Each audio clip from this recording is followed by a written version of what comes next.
A day in a life ng isang introvert na maraming insecurities pero gusto maging isang content creator. So this is the start or day 1 of creating content as an introvert and maraming insecurities sa sarili. So good morning everyone. First, let me introduce myself. Introduce? Kaartihan. By the way, I'm 22 years old and my province is Bicol. Bali nga almost 4 years na akong hindi nakakauwi sa Bicol, so I miss Bicol so much na talaga. Kaya naman for today's video, ibo-voice over ko to ng Bicol language. Putik. So tara, simulan na natin. So pagkaaga nga, ang pagagibo ko sa balay is nagatimpla ko ng kopi ko blanca. Masaraman ko ta kaini kung may kapartner na pandesal ka, so wala pa akong pambakal ta, harayo pa kaya ang sweldos, kaya tama na di mo nay.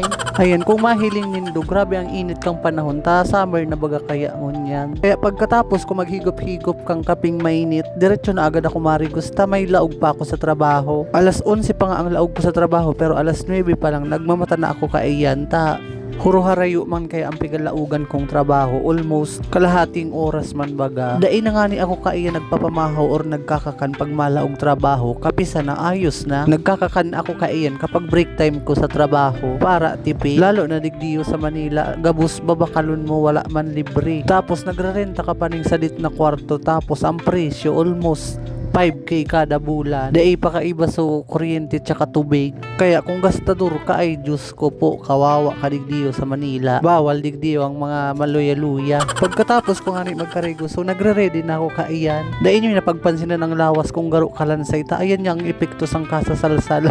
Uy, joke lang, bad manugod ka naman. Kung hahapoton nyo kung anong trabaho ang tiglalaugan ko, ayan, nahihiling manggayod nindo ang sulog kong uniform. So dahil mainito ng ngunya ng panahon, tama summer na, kay puan nating mag sunscreen ta, bata makanuso na ang atong awong, masulo pa kang aldaw, di duroble na ang pagkakanustasan.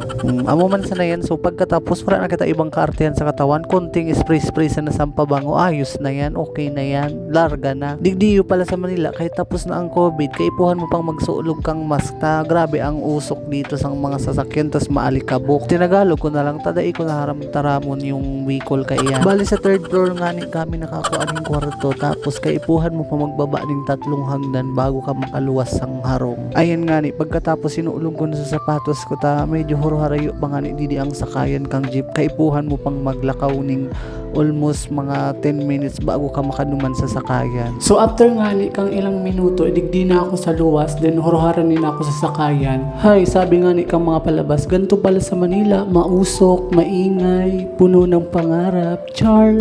At higit sa lahat, napakadelikado kasi maraming magnanakaw. Kaya kung bago lang kamo digdi, mag-ingat kamong maray, lalo na pag masakay kamo ng jeep at maglalakad kayo mag-isa.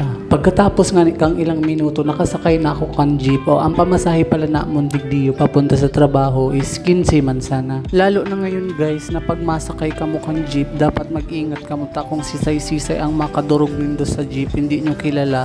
Uso pa naman ngayon ang mga mandurukot. Kaya dapat doble ingat kamo sa mga gamit nindo. Kaya ako nasakay sa puno ang jeep, sa paunti-unti lang ako nasakay. Ayan, after nga ikang kalahating minuto, nakaabot na ako sa piglalaugan kong trabaho guys. Ayan, kung mahihiling nindo sa SM yun, sa laog kang SM. Ayan, after kan diit na minuto, igdiyo na ako sa laog kang SM. And kung mapapansin nindo, medyo wala pang tao kasi maaga pa at kakabukas pa lang ng mall, kaya wala pa masyadong tao. Dumadami lang ang tao dyan kapag lunchtime, afternoon, then gabi guys. Ayan, kung mahihiling nindo, dyan po ako guys nagtatrabaho. Ayan, kung mapapansin nyo, wala pa masyadong customer. So hanggang dito na lang tong video na to. See you sa day 2 ng ating video. Bye!